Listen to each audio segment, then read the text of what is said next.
temos uma série temática expositiva em cima do capítulo 4 de Efésios.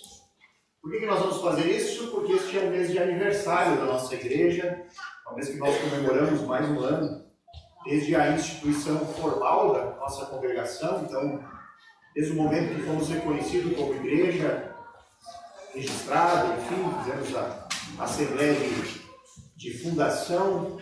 Isso fazem agora 7 anos, exatamente no dia 1º de agosto.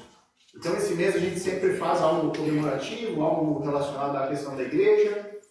No ano que vem nós temos a conferência em agosto, e aí no ano que nós temos retiro, nós não temos a conferência, então a gente faz algo relacionado aqui no mês de agosto. Então, para marcar esse momento, nós decidimos fazer uma série de exposições que tivesse ali como tema principal a igreja.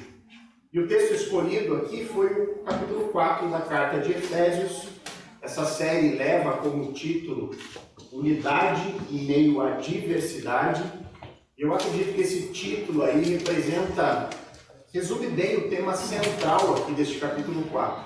Algo que está presente dentro do contexto de uma congregação cristã verdadeira, de uma união de pessoas diferentes, mas que estão unidas em um mesmo propósito. Eu creio que isso simboliza muito bem o que é a igreja do Novo Testamento, especialmente dentro daquele símbolo que o Novo Testamento traz da igreja como um corpo, o corpo de Cristo. Então, assim como o corpo humano ele é formado de diversos membros que são diferentes em forma e diferentes em função, mas que estão ali unidos em um organismo vivo, assim é também a igreja. É uma união de pessoas diferentes em vários aspectos, mas que estão ali unidas com algo em comum e que trabalham juntos para o desenvolvimento e para o amadurecimento uns dos outros. Então, para celebrar essa realidade que nós experimentamos dentro da igreja, essa unidade em meio à diversidade, serão 5 pregações, 5 domingos nós temos esse mês de agosto, e cada uma das pregações será realizada por um pregador diferente. Então, nós nos veremos aqui, vou estar presente, mas nós só vou subir o púlpito novamente em setembro.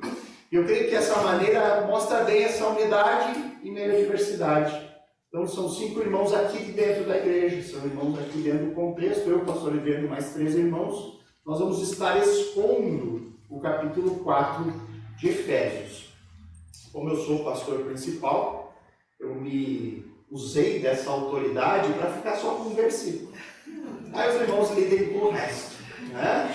Não, tem que ter alguma vantagem, né? Eu não me assumi esse posto, então deixa eu ficar só com o versículo 1, os irmãos se desdobrem para o restante do texto. Então, se você já encontrou aí no capítulo 4 do livro de Efésios, algumas informações importantes em relação ao contexto dessa carta que são fundamentais para o entendimento dela. Então, a carta aos Efésios é uma epístola, talvez uma das mais profundas e ricas, teologicamente falando, do Novo Testamento.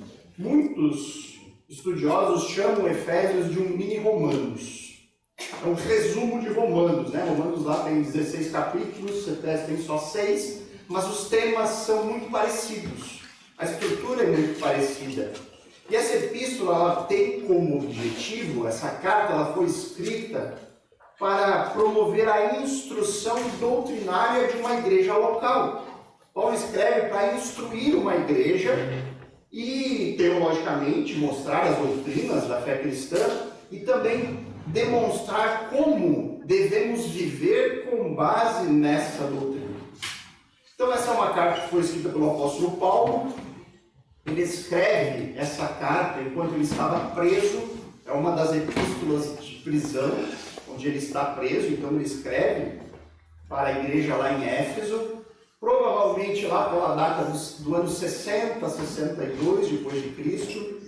É endereçada aos cristãos que moravam na cidade de Éfeso, uma cidade muito próspera, Ela ficava lá na Ásia Menor, naquele tempo, hoje, atual Turquia. Essa cidade ainda existe, você pode fazer turismo para Éfeso, você pode ir lá conhecer essa cidade lá na Turquia.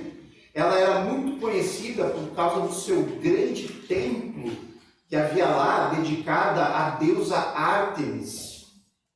Esse templo ele foi considerado uma das 7 maravilhas do mundo antigo, e você pode fazer turismo lá. Ainda há as ruínas desse templo lá, existe esse espaço lá para ser visitado. Então isso reforça mais uma vez o quanto a Bíblia é um livro histórico, conta histórias reais que aconteceram em lugares reais.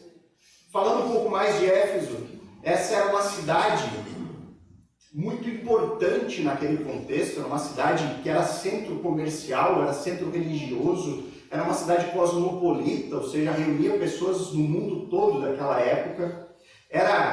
Tinha muita diversidade lá por causa dessas questões culturais e religiosas, então esse contexto multicultural e religioso, ele trouxe muitos desafios únicos para aquela igreja que estava lá. É sempre desafiador viver dentro dessa realidade.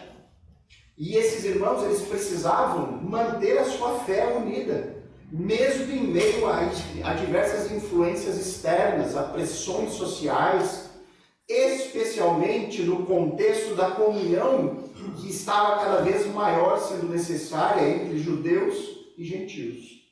Nós temos falado bastante sobre isso na análise de Atos, sobre as dificuldades de manter uma comunhão entre pessoas de culturas muito diferentes.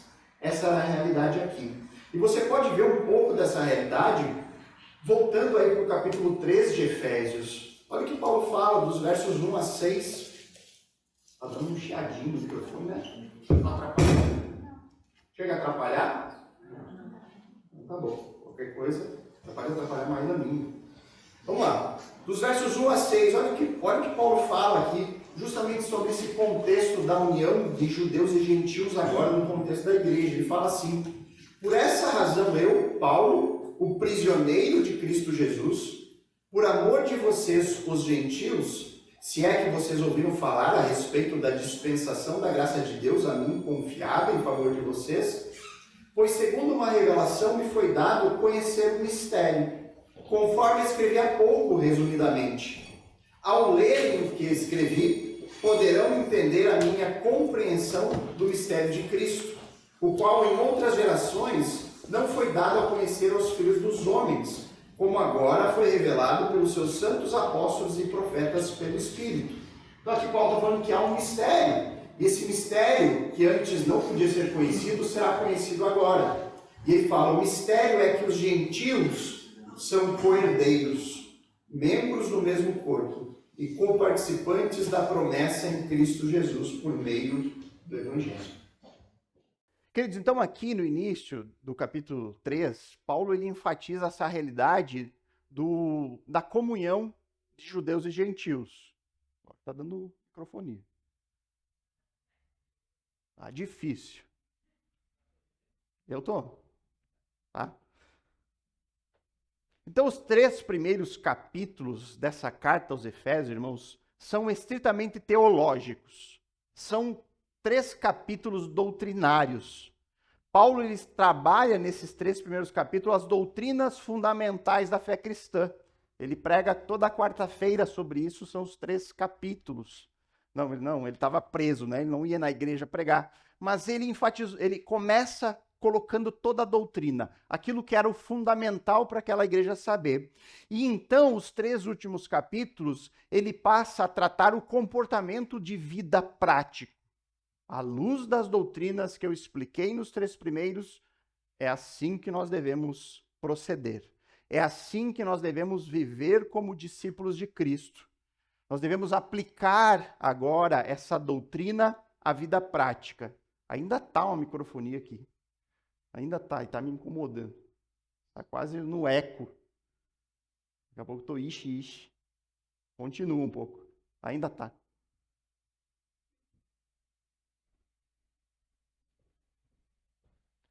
Então, queridos, a unidade do chamado é o tema central dessa carta.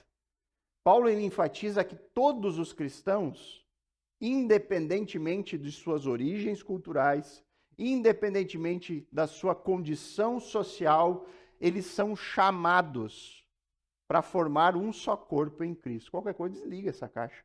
Aí aumenta aquela outra. Hã? Intercedam, irmãos. Fiquem em intercessão para ir até o fim, porque já perdi o fio da meada aqui umas 4 vezes. Isso aí é sabotagem, porque eu sou o primeiro. Aí os outros, não, comigo não deu problema nenhum, só o pastor sofreu uma disciplina do Senhor. Chamado, irmãos. Essa é a ênfase, o chamado cristão. Todos nós fomos chamados a formar um só corpo em Cristo. Essa unidade, ela é baseada em algumas características. É baseada na fé em Jesus, é baseada em crer em Jesus, é baseada em confiar em Jesus, confiar nas promessas de Deus e também em obedecer a Jesus, em obedecer os seus mandamentos. Então, olhe o verso 1, que abre aqui esse capítulo.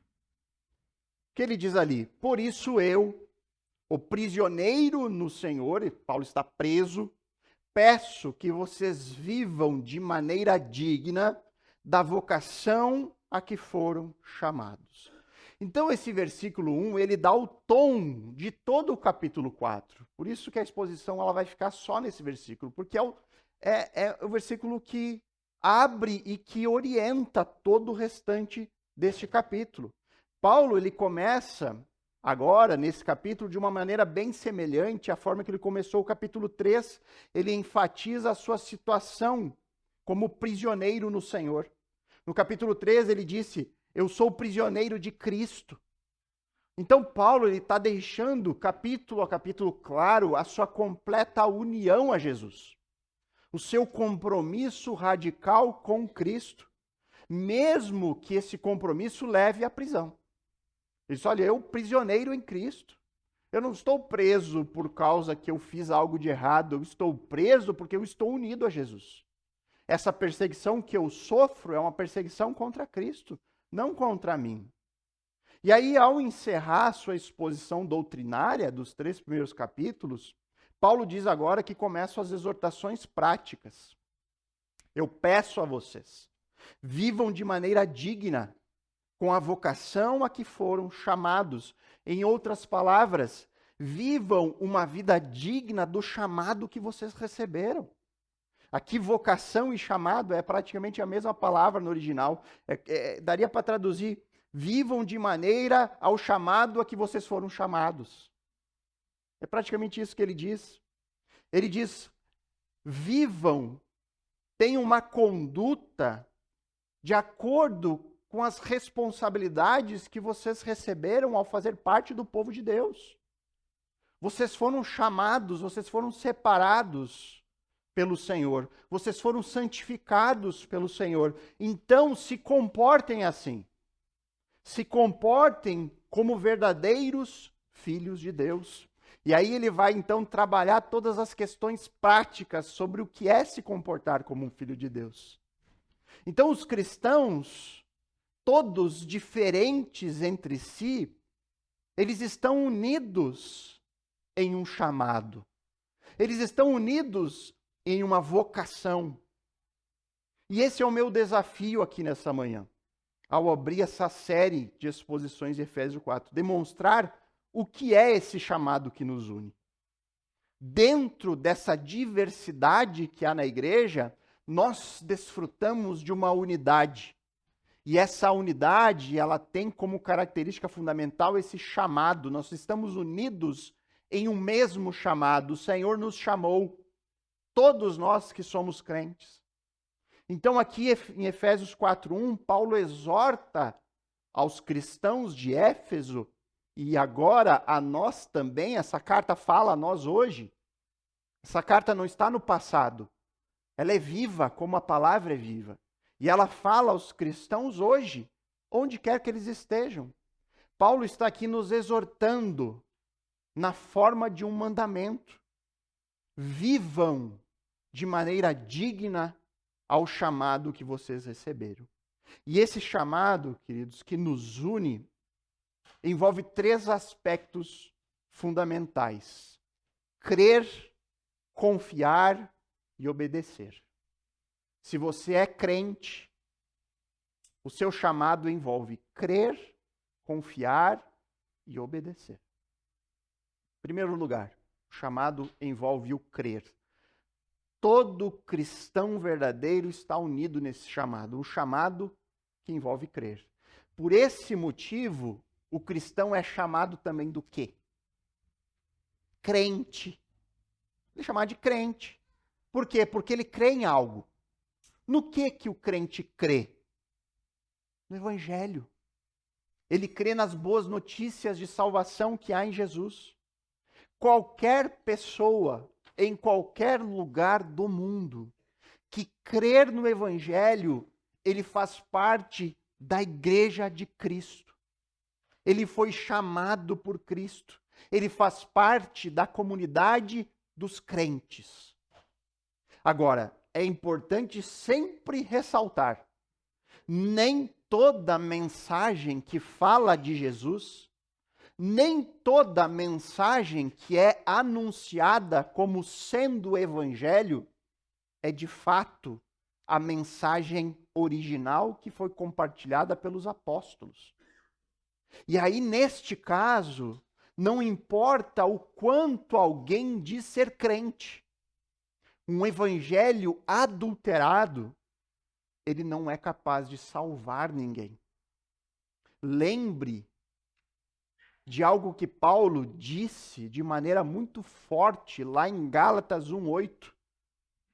Paulo diz assim: mas ainda que nós, ou mesmo um anjo vindo do céu, pregue a vocês um evangelho diferente daquele que temos pregado, que esse seja anátema. Olha só. Se alguém, não importa quem, pode ser um anjo que surja na sua frente e ele pregue um evangelho diferente do evangelho apostólico. Diferente. Não é totalmente oposto. Diferente. Que este seja maldito. Anátema. Paulo diz que só há salvação em Cristo. E essa salvação dentro daquele evangelho que foi anunciado lá atrás pelos primeiros discípulos. Ele diz que esse evangelho apostólico, ele não pode sofrer qualquer tipo de modificação. Se qualquer parte dessa mensagem original for alterada, modificada, acrescentada ou retirada, Paulo diz, essa nova mensagem, que pode até ter o nome de evangelho, essa atualização da mensagem apostólica, ela deve ser rejeitada pelos crentes. E é por conta desse perigo que nós vemos nas palavras do apóstolo Paulo, que se torna extremamente importante para cada cristão ter clareza de qual é a mensagem pregada pelos apóstolos. Nós precisamos saber qual é o evangelho apostólico. Qual é essa mensagem, a única capaz de salvar? Qual é o verdadeiro evangelho? Qual é o evangelho bíblico?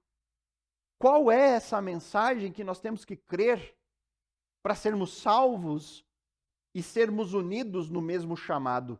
Como encontrar essa resposta? Aonde encontrar esse evangelho? Indo até os apóstolos. É o evangelho apostólico. Nós temos que ir aos apóstolos. E aonde nós encontramos os apóstolos?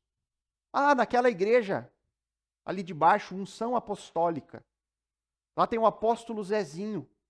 Vamos ver o que ele está contando. Qual é a mensagem que ele prega. É esse apóstolo que nós temos que ir? Não. Nós temos que ir para os verdadeiros apóstolos. Onde eles estão hoje?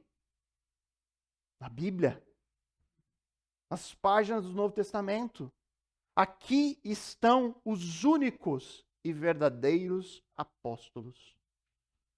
E talvez o texto mais direto, simples, claro sobre o Evangelho foi escrito também pelo apóstolo Paulo.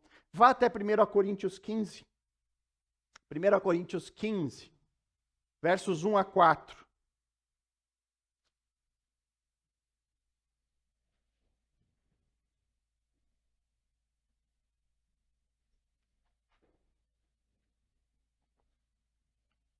Primeira Coríntios 15, versos 1 a 4. Olhe atentamente ao texto, veja o que ele diz ali. Irmãos, venho lembrar-lhes o evangelho que anunciei a vocês, o qual vocês receberam e no qual continuam firmes. Por meio dele, vocês também são salvos, se retiverem a palavra assim como tal como preguei a vocês. Olha como ele está reforçando essa ideia de um evangelho que foi pregado a eles lá no início, que eles creram, que eles foram salvos. Mas ele diz, olha, só serão salvos se vocês retiveram da forma como foi pregado. A menos que tenham crido em vão, porque se vocês creram em vão, vocês já abandonaram isso. E aí ele vai dizer, antes de tudo, entreguei a vocês o que também recebi. E aqui vem o evangelho. Que Cristo morreu pelos nossos pecados, segundo as Escrituras. Que foi sepultado e ressuscitou ao terceiro dia, segundo as Escrituras.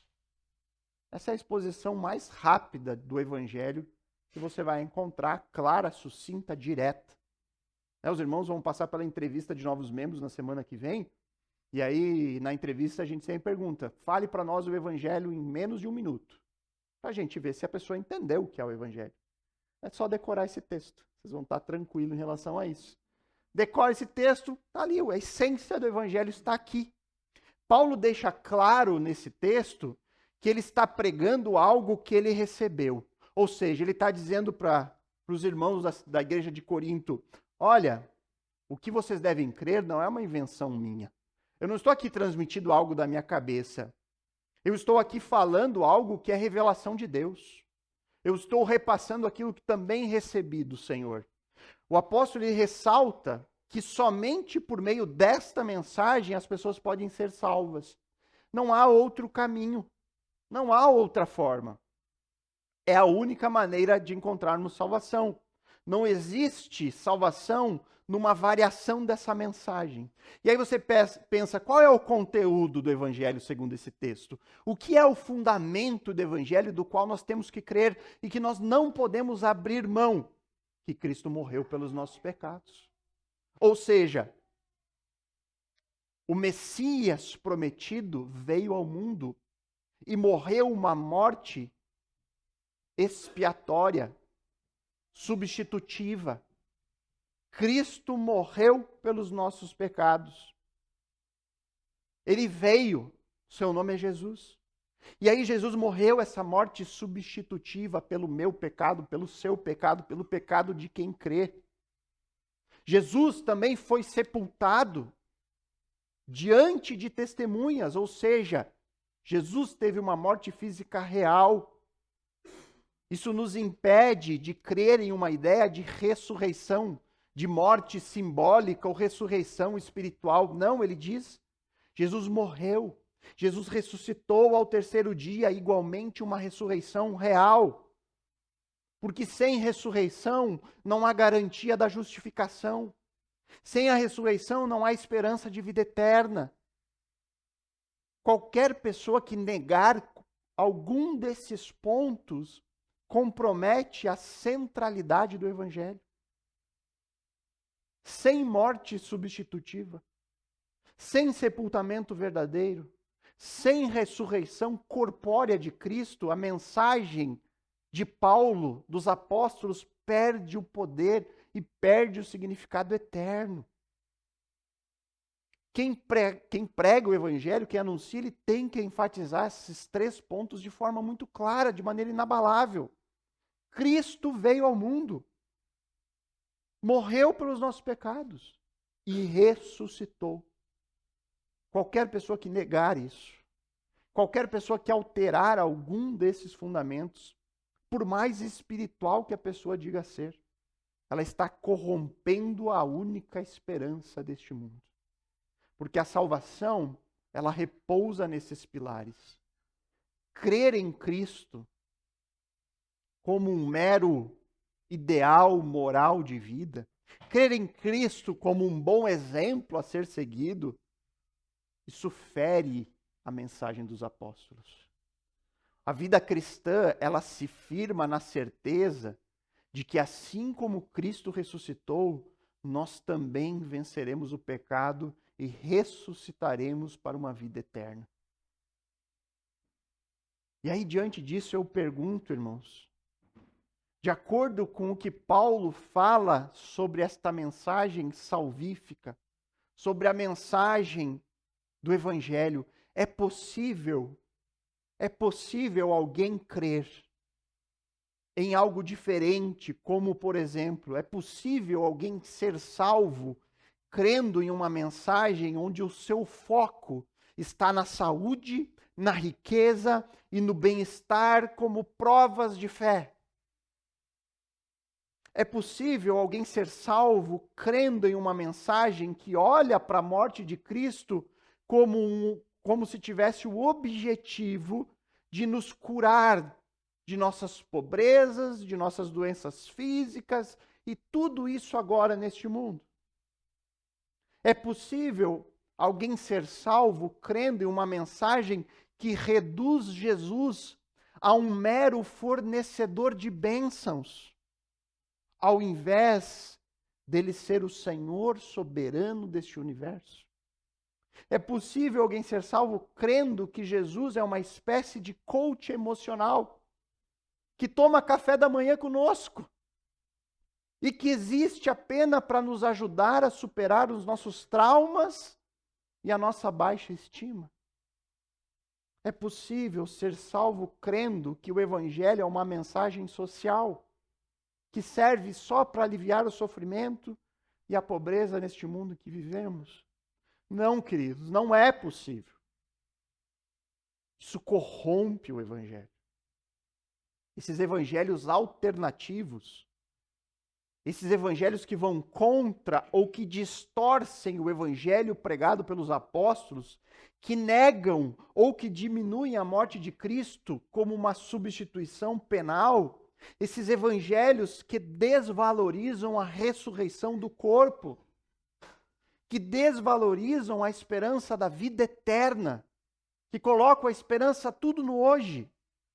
Esses evangelhos que negociam a graça de Deus, que transformam a graça em um sistema de troca, de recompensa, de bênçãos e maldições, que elimina o perdão gratuito de Deus em Cristo. Esses evangelhos são falsos. Eles transferem o centro da mensagem do Deus soberano para o eu, para os meus desejos. Diante desses evangelhos, nós cristãos temos que dizer anátema. Malditos são esses evangelhos. Maldito aqueles que pregam evangelhos fabricados. Irmãos, nesse exato momento, esses falsos evangelhos têm conduzido milhares de pessoas à perdição eterna. Milhares de pessoas. Então, o crer, irmãos, parte fundamental do nosso chamado em Cristo envolve também rejeitar essas coisas. Envolve você ser apto a rejeitar esses falsos evangelhos e esses falsos pastores, mestres, que ficam pregando coisas que os apóstolos nunca pregaram. Você precisa entender quem é Jesus. Você precisa entender o que ele fez por você e o que ele ainda fará. Mas tudo de acordo com o que foi testemunhado pelos apóstolos e que está registrado nas páginas do Novo Testamento. O segundo aspecto fundamental no chamado que nos une é o confiar. Confiança faz parte do chamado. Crer e confiar são duas coisas que andam juntas, mas que não são a mesma coisa. O confiar depende do crer. Você recebe uma mensagem compreensível, você crê naquilo que está sendo dito e então passa a confiar. Você escuta, você pode escutar hoje em dia algum analista econômico dizendo: olha, a economia do nosso país vai melhorar. Você compreende a mensagem e aí você pode confiar nela ou não. Confio ou não confio. Falando sobre a fé cristã, crer envolve o reconhecimento da verdade revelada por Deus. A concordância de que aquilo que está registrado neste livro que nós temos em mãos é algo factual, é algo legítimo. E aí você escuta sobre Jesus, escuta sobre quem ele é, o que ele fez, e aí intelectualmente você é capaz de crer nisso. Ou não crer. Você pode crer que essa história que está sendo contada nesse livro é verdadeira ou não. Agora, confiar, irmãos, implica um passo além da compreensão intelectual. Diz respeito a uma entrega pessoal. Diz respeito a um descanso ativo sobre as implicações da mensagem que você crê. Implica um descansar nas promessas, um descansar no poder de Deus. Daria para dizer, irmãos, que crer envolve mais um aspecto intelectual e confiar mais um aspecto relacional. No crer, o foco está no conteúdo da mensagem, enquanto confiar, o foco está nos desdobramentos dessa mensagem para a prática diária. Tá confuso ainda? Tá. Para mim tá. Então vamos tentar esclarecer por meio do texto bíblico. Abra aí em Romanos, você está em Coríntios ou Efésios, é só voltar um pouquinho, primeira carta do apóstolo Paulo ali depois de Atos. Romanos 4, versos 18 a 21. Aqui tem um exemplo bem claro sobre a diferença do crer e confiar. Romanos 4, versos 18 a 21.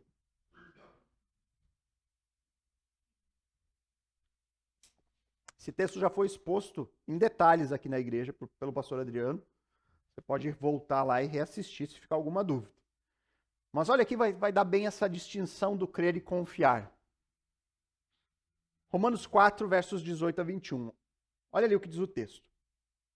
Abraão, esperando contra a esperança, creu, para vir a ser pai de muitas nações, segundo lhe havia sido dito. Assim será a sua descendência. E sem enfraquecer na fé, levou em conta o seu próprio corpo já amortecido, tendo ele quase 100 anos, e a esterilidade do ventre de Sara, a sua esposa. Não duvidou, por incredulidade, da promessa de Deus, mas pela fé se fortaleceu, dando glória a Deus, estando plenamente convicto de que Deus era poderoso para cumprir o que havia prometido. Então reparem no texto. No que Abraão creu, de acordo com o que Paulo diz? Na mensagem que Deus havia lhe entregado. Na afirmação de que ele seria pai de muitas nações. Deus veio certa vez até Abraão e disse: olha, da sua descendência surgirão muitos povos. Muitas nações virão de ti. Abraão acreditou naquilo que Deus disse. Abraão, ele acreditou na mensagem, ele acreditou que ele seria pai de muitas nações. Mas o que as circunstâncias ao seu redor diziam para ele? Deus disse, você será pai de muitas nações. Mas o que as circunstâncias falavam? Abraão, você é velho. O seu corpo não tem mais condições de gerar filhos. A sua esposa nem na juventude conseguiu lhe dar um filho. Quanto mais agora na sua velhice. Será que ela poderá gerar agora?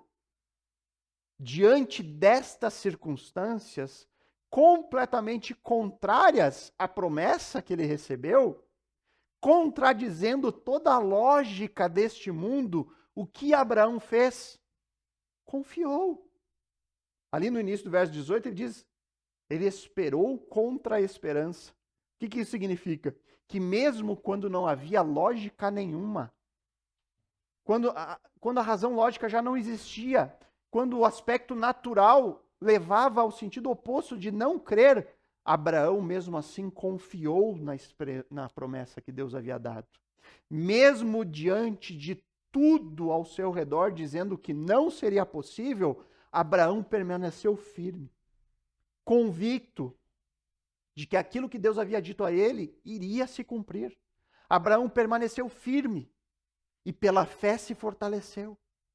E isso resultou em glórias a Deus, estando plenamente convencido de que Deus era poderoso para fazer muito mais do que os olhos poderiam imaginar.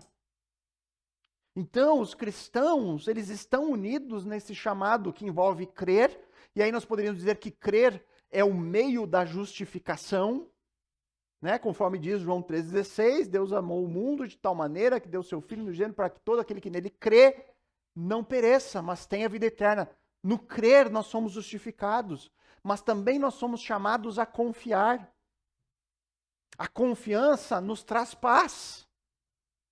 A confiança é o que nos faz descansar nas suas promessas. E isso precisa ser desenvolvido em nossa vida. Queridos, você pode crer que um paraquedas serve para impedir a queda de alguém quando salta de um avião, mas só salta quem confia. Eu não confio no paraquedas. Eu sei que ele existe, eu creio que ele existe para aquilo, mas eu não vou me dar o luxo, eu não confio o suficiente em você, paraquedas. De tal forma que eu não vou saltar, né? Você pode também ser um mestre em doutrina bíblica. Conhecer versículos, saber, crer que Deus é soberano, que Deus controla todas as coisas, mas no dia da dor, no dia da angústia, no dia do luto, você vai precisar mais do que conhecimento. Você precisa confiar naquilo que você sabe intelectualmente. No seu dia a dia, no seu trabalho, você como crente, você crê que Deus vai providenciar todo o necessário. Mas apenas a confiança nessas verdades pode livrá-lo da ansiedade, do medo, um medo paralisante diante de crise econômica, diante de circunstâncias onde você simplesmente não consegue enxergar perspectivas de melhora. Às vezes você pode estar no estado de Abraão, olhando ao redor e dizer, não, mas não tem lógica, não tem solução, não tem como. Mas nesses momentos nós temos que fazer como Abraão, esperar contra a esperança. É confiar, não. O Senhor vai dar um jeito. Aos meus olhos isso é impossível, mas eu creio no poder daquele que eu sirvo. Irmãos, é essa união de crer e confiar que define uma fé verdadeira e sólida, que define uma fé madura. Então, que o nosso conhecimento bíblico, irmãos, não seja só acúmulo de informações, mas que se torne em convicção. Uma convicção que nos leva a uma confiança viva. Uma fé que salta do avião. E que descansa no Senhor como único fundamento. E eu sei, queridos, que talvez isso possa ser difícil para muitos. Eu sei que vai ter pessoas que vão dizer, pastor, eu sei disso. Eu sei tudo isso que você falou é verdade, mas eu não consigo confiar. Eu não consigo descansar. Eu não consigo saltar desse avião. O que eu devo fazer? Como mudar essa situação? E aí eu tenho que lembrar você de algo que o apóstolo Paulo também disse lá em Romanos 10, 17, que a fé, ela vem pelo ouvir. E o ouvir pela palavra de Cristo. Ou seja, a fé, ela nasce e se desenvolve por meio de escutar atentamente a palavra de Deus. A fé, ela vem e se desenvolve por meio de se dedicar a estudar as Escrituras. Então esse é o primeiro passo para desenvolver confiança em Deus. Se nós fosse colocar em dicas práticas aqui, isso aqui não tem nada de novo para ninguém aqui. Mas é preciso reforçar e relembrar. Você quer desenvolver a sua confiança? Leitura e meditação da Bíblia. Mergulhar diariamente na palavra. Isso renova a nossa mente, isso edifica o nosso coração, isso alinha as nossas expectativas com as promessas de Deus. Por que muitas vezes nós estamos frustrados? Porque as nossas expectativas foram frustradas. E por que elas foram frustradas? Porque elas são expectativas irreais. Coisas que Deus nunca nos prometeu, mas que nós achamos que merecemos, que nós achamos que temos o direito. E aí quando você mergulha na palavra, você consegue alinhar a sua expectativa. Aquilo que Deus de fato lhe disse que será feito. Aquilo que de fato Ele nos prometeu e nos entregou. Além disso, oração perseverante. Orar com fé, sem duvidar, conforme diz Tiago 1,6. Isso fortalece a nossa comunhão com Deus. Isso aprofunda a nossa confiança nele. E isso também muda o nosso coração. Além disso, lembrar das bênçãos passadas. Nós cantamos aqui. Quando o coração estiver aflito, lembre-se do que ele fez. Lembre-se do que Deus fez. E aí pode ser algo na sua própria vida. Lembrar de bênçãos passadas. Lembrar de momentos onde você sentiu a mão de Deus lhe acolhendo, lhe levantando, providenciando. Lembre daquilo que Ele já fez na sua vida. Se você é um novo nessa fé, nessa caminhada, nesse chamado, se você é um novo crente, vá para a Bíblia e veja o que Deus fez ao seu povo no passado. Olhe tudo o que Deus já fez nessa história. Olhe o que Deus já fez neste mundo. Ao olhar para aquilo que Deus fez, isso renova a nossa esperança. Quando o coração estiver aflito, lembre-se do que Ele fez. Mais uma dica, persevere nos tempos da provação. Olhe para as dificuldades do presente como uma oportunidade de crescer espiritualmente. Conforme Tiago diz, no capítulo 1, verso 2 e 3. Os tempos difíceis na vida do crente promovem perseverança. E isso amadurece a nossa fé. Isso nos faz crescer como crentes, como discípulos de Jesus. E isso, irmãos, não é um ato isolado. Essas práticas não devem ser feitas só no momento que está tudo ruim.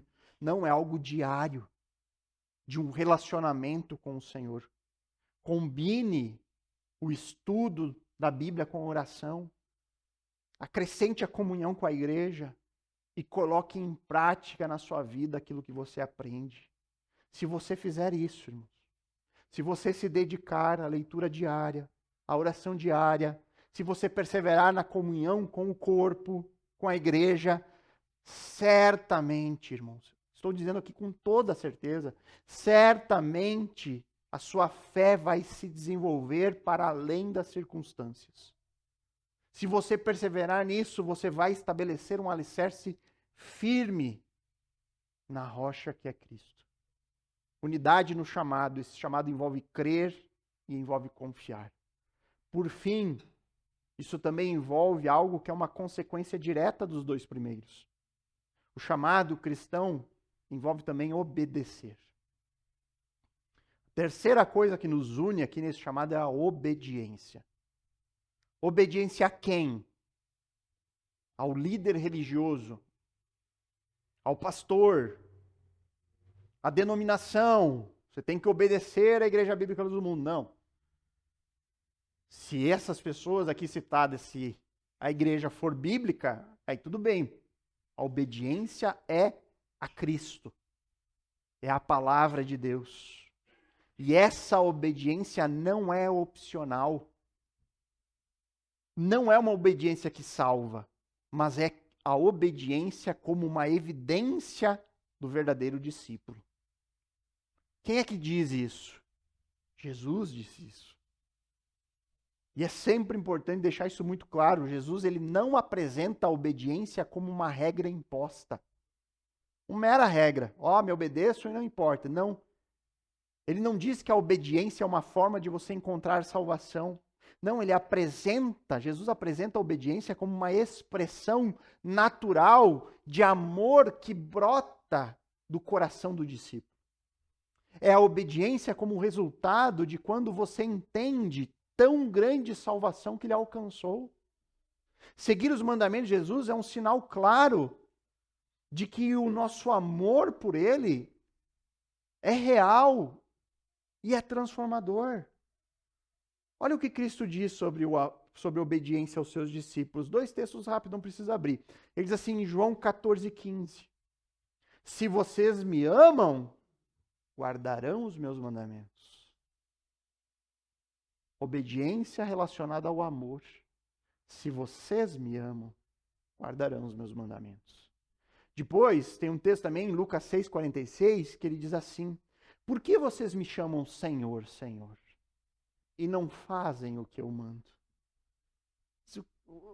Como pode alguém dizer que eu sou o Senhor se vocês não me obedecem? Se você não dá bola para a minha palavra? Se você não segue as minhas orientações? Irmãos, só daqui nós tiraríamos muitos cristãos da jogada. Pessoas que se dizem crentes, mas que não se importam com a palavra de Deus. Ah, eu sou cristão. Você conhece a Bíblia? Ah, muito pouco. Ela é um livro muito difícil. Como assim? Como é possível? Essas palavras aqui de Jesus, elas colocam a obediência no centro do relacionamento com Deus. Ela mostra que os verdadeiros discípulos não só ouvem, mas colocam em prática aquilo que eles aprendem. Quando nós passamos a amar a Cristo, nós passamos também a encontrar prazer na obediência a Ele. Não é o mandamento de Jesus não é custoso para nós que somos crentes. É refrigério. É uma direção que nós amamos seguir. Não é uma obediência circunstancial, só de vez em quando, mas é algo constante. Isso demonstra que a fé que nós temos nele tem raízes profundas.